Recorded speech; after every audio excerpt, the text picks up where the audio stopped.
I've been drawing since I was very young. I think I started when I was 2 years old. And my parents noticed it, and obviously parents pick up on certain things their kids have. And so I had a lot of talent in a really messy room.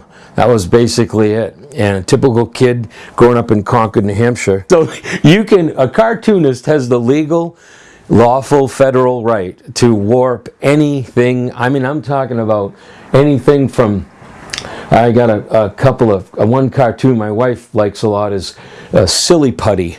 And it's Mr. Silly Putty coming in late at night, too late at night, and his wife greets him at the door at 1 a.m. and she says, "Where have you been? Out with your silly friends again?" And he has his tie on his head and he says, "Oh, great." And she's caught him. He's got like a Peanuts comic. Somebody used him to, you know, how you can do that with Silly Putty. Things like that. It's just taking the normal and completely warping it.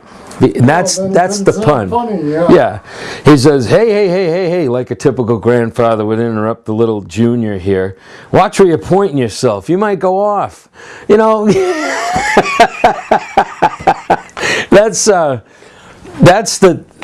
humor in it. It's ridiculous. It's absolutely ridiculous. There's a lot of work. I work out of a program called CorelDRAW and also Photoshop. Pretty common to everybody. Most people would recognize that. And I use different monitors and different computers for different purposes.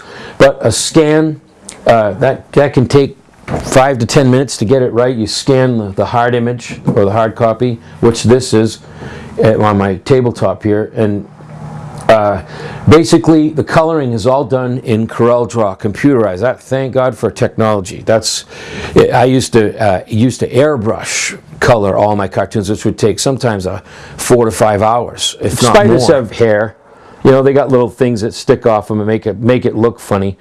And I don't. The trick is to when you're doing a cartoon, you don't really. This isn't going to. They're not going to put these next to Monets and Renoir. You know, you're not going to be. You know what I mean? It might be in a pop culture, pop art, but not anything like that. So detail isn't the most important. Sometimes detail, lack of detail is better because it's actually funnier. Here's the eyes in cartoons can be the most important thing. He's obviously like, "Oh my, what did she say?" And she just said, don't bother with the "I do" part in the ceremony, Reverend, because he ain't going to be around for a few more hours. Just you know, having fun. It's more fun than it is work. No.